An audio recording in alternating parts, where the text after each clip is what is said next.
look at our cannabis laws and regulations in the state of Connecticut and update them. I think we've said many times in this chamber that this is a new marketplace, it's a new regulatory scheme, it's something that we are going to be looking at every year, and we're always going to have tweaks and changes as we respond to the marketplace, we respond to what we're seeing out there for consumers, and that's exactly what this bill does. It has many different provisions to them. I want to highlight just a couple of them in opening remarks because I think that will occupy most of our time.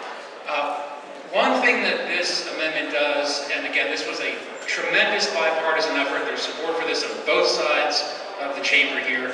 We put into statute, embed into statute, rigorous labeling requirements for cannabis products. A lot of these were already in our regulations. Now we're going to embed them in statutes. Warning labels that I know many people wanted to see. Don't take and drive. Don't take if you're pregnant.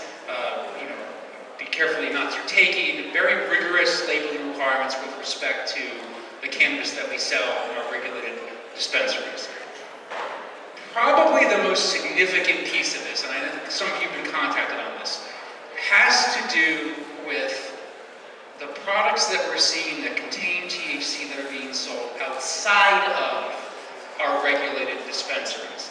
This is an issue that's coming up in a lot of states. It's really accelerated over the past few years. And the problem is that federal law created a big loophole with respect to CBD products, which normally do not contain THC and are unregulated in the state of Connecticut. Federal law allows some THC to be put into those products, and what we're seeing more and more is significant amounts of THC in those products, such that products are being sold. It's already been lost. We were just trying to repair possibly some damage that was done with the passing of the bill. And through the cooperation of the chair, the governor's office, the attorney general, I believe we've made a lot of progress in that effort. We are banning or severely limiting children's access to synthetic cannabis that's sold in gas stations and in vape stores and stores that may be where it should be. We are limiting the fact that anything with THC or any high THC product or marijuana itself is sold in a dispensary, a licensed dispensary, a license that somebody spent an awful lot of money procuring, and there should be the ones that are dispensing this product. We are adding warning labels, as the good chairman said. Effective warning labels, labels that we use for cigarettes, we are now attaching those for marijuana, which I also think is important. We are also directing some of the money that's collected to prevention and youth prevention of marijuana. So we ban synthetic marijuana. This bill has so many good things in it, so many things that we should all be proud of and that we're doing to protect the kids. The number of accidental poisonings in the United States amongst young people is at epidemic proportions. It happens all over the country.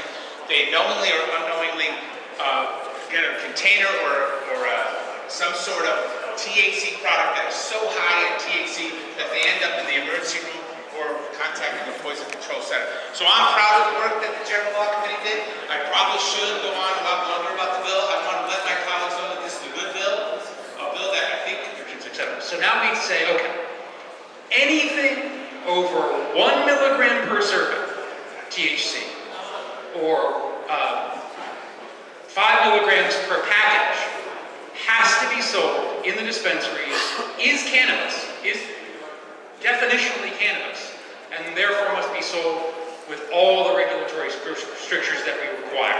Packaging in the dispensaries, seed to sale tracking, all that stuff that we impose on cannabis.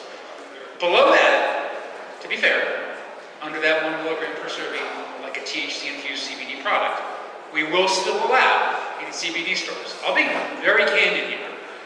The committee had a rigorous debate on this. There were members on both sides of the aisle who advocate for any THC in any product should be in the regulated marketplace.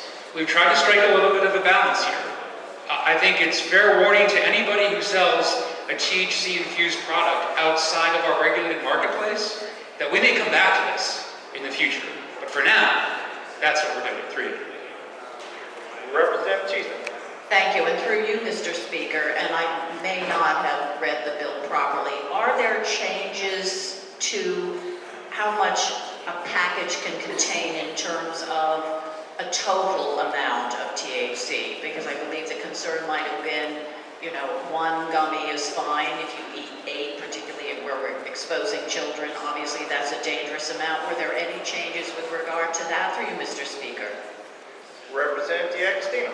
Through you, Mr. Speaker. No, all those restrictions that we put in place on the packaging, on the limits for cannabis remain in place. We are now, all we're doing now is frankly sweeping more products into those restricted regulations. Through you.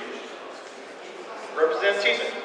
And through you, Mr. Speaker, is it anticipated that DCP will be following up on this, particularly with that unregulated market? I know I'm asking for speculation here, but given these new requirements, what was the input from Department of Consumer Protection with regard to these new requirements and restrictions in that unregulated market? Through you, Mr. Speaker. Representative D'Agostino. Through you, it's a great question, and it's not speculative. It's something we tackled head on and discussed specifically in committee. By changing the requirement, if you will, from what was previously for these THC-infused cannabis products from, it was a 3% dry weight basis, to now actually having a straight black and white 1 milligram or above per serving, 5 milligrams or above per container. We make enforcement easier.